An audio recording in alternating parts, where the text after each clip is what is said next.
Okay, so looking at Plymouth Colony, we know that it was started in 1620, and we know that it was started by a group of people coming over from England. They eventually become known as the Puritans. And the question is who starts that group? So we have sort of four leaders that are bringing this group over from England that become important and become the leaders of this group. The John Robinson, William Brewster, John Carver, and William Bradford. So those become the four people that are in charge, or sort of the leaders of the group of Plymouth Colony. So we know that Plymouth Colony was started, and they were not participating in the sharing of religion at this point. They really were looking for more of their own individual freedom for their religious beliefs. In contrast, you look at Massachusetts Bay Colony, and they're a very different group of people, and there's reason why they were coming to the United States.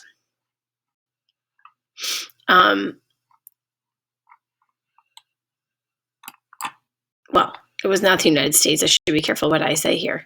I don't know why this is being so difficult.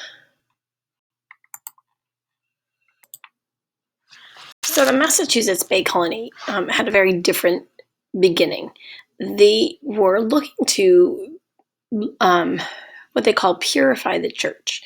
So they weren't happy with the Church of England either, but they also believed that in the church, and they wanted to sort of get back to its roots and make it more of a pure religion. So that's why we hear the word Puritans. So we have the Pilgrims in Plymouth Colony, and we have the Puritans in Massachusetts Bay Colony. And they left England to sort of start their own life on to be able to live in a way, live their life with their religious purity. They were founded mostly by a man by the name of John Winthrop. And he was the one who led the charge from England, and he was the governor there in the colony for several terms. So you've got two different groups of people that are leaving the church, or leaving England. One doesn't want to be part of the church, and one wants the church to be very simplified and to go back to the purity of its beliefs. So two different groups here in New England, both starting off here in Massachusetts. But looking at what comes next, let's go back to our New England colony. So we've got New Hampshire here, good old New Hampshire.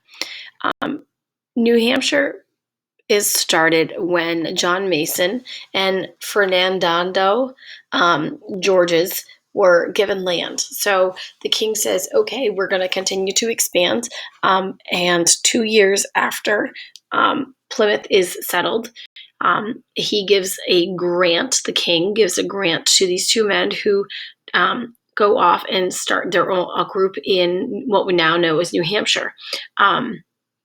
And they come up through Portsmouth. Again, fishing is a really important part of our community and our livelihood. People are making their money there. So they're staying along the coast, and they're coming up into what we now know as Portsmouth. And that is sort of the beginning of New Hampshire, is that official grant. They end up and they go up through Strawberry Bank, which, if you're familiar with New Hampshire off the coast, you can still visit the Museum of Strawberry Bank, and it will show you what it was like when those people started back in 1620s. So New Hampshire was started in 1622 and by John Mason, and They came here again to because of the land grant that was started, and they were continued up the coast looking to for fishing. The Connecticut colony.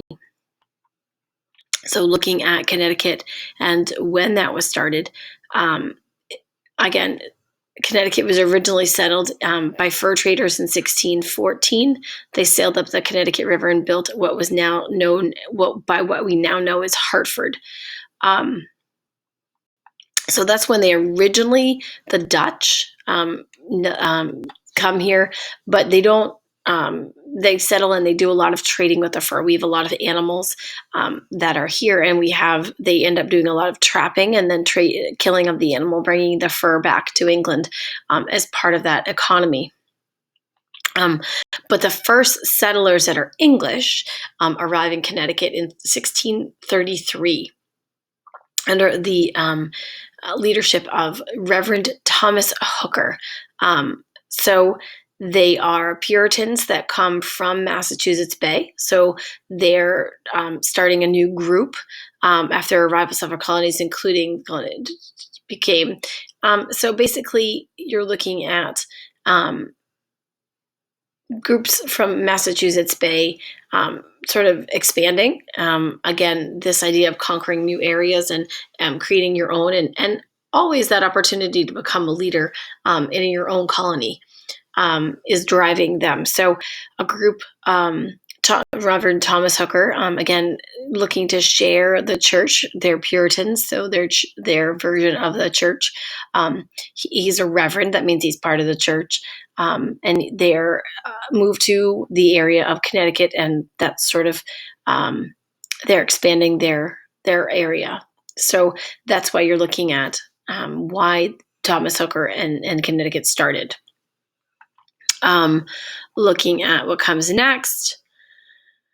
Rhode Island, I think, is our last one for this area, or for the New England colonies. Preaching against the church. So Rhode Island, you're going to look at Roger Williams as your leader. He is the individual who becomes significant and one of the leaders of that area. And he came through Massachusetts as part of that Puritan group, and he ends up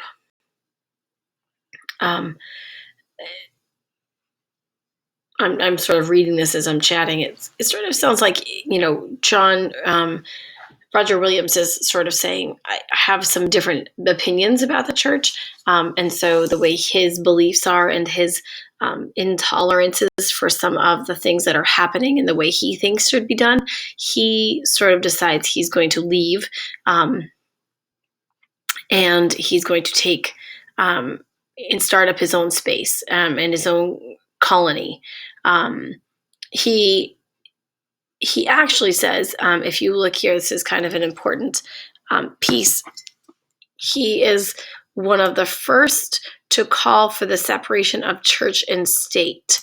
So he basically says, listen, you can have a religion, but our government, the rules that we live by, shouldn't be based on our religion. People should feel like they should do what they want to do, regardless of what their religion is. The government shouldn't have a say in what your religious beliefs are. So he's one of the first ones that starts to think that way and starts to make that as part of his colony and how he runs that group.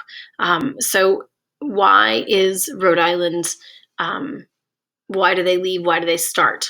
So making sure of looking at your notes, making sure you have Roger Williams as the leader. And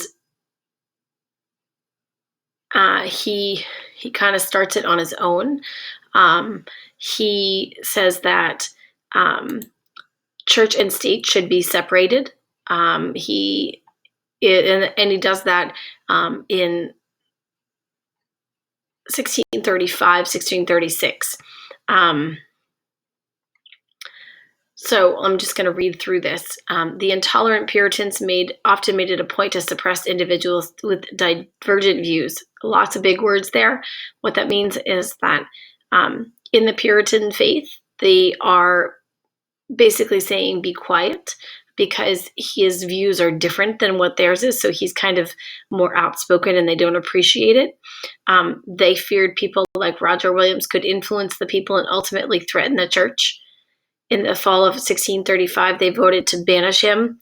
Before the henchmen reached his home, however, when Williams ventured off himself toward Narragansett Bay in January of 1636, after many weeks of traveling through the wilderness of New England, Williams purchased land from the local Indians and founded the town of Providence. So in 1636, he founds Providence, Rhode Island.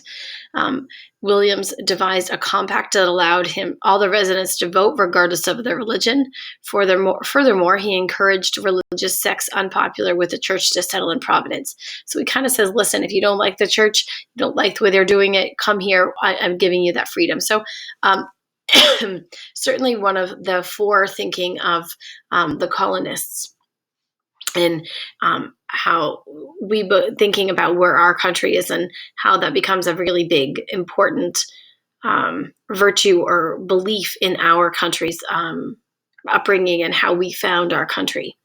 So those were the beginnings of New England. I'm going to stop the video here and I'm going to go ahead and give you, do a second video for the middle colony. So if you are struggling, hopefully me just walking you through this was helpful for you. I will go ahead and do the middle colonies now for you. And if you have questions, let me know. But you can see that we talk about the 13 colonies and we look at even our country now. Every group is very different, right? California is different than Florida and Maine and Ohio. We have very different beliefs. And that really starts from right at the beginning. Our country, those 13 colonies, aren't coming because we all believe the same thing. And they come to the United States or to this territory to start their own colony for very different reasons. So we as a country even start somewhat divided. So it's pretty interesting how we come together and decide to become a country in general in our history. We're going to talk about those challenges a lot more. But certainly we have a lot to overcome when we look at, we're already seeing just in the first few colonies that there's a lot of differences. So more to come with that. Questions, always reach out.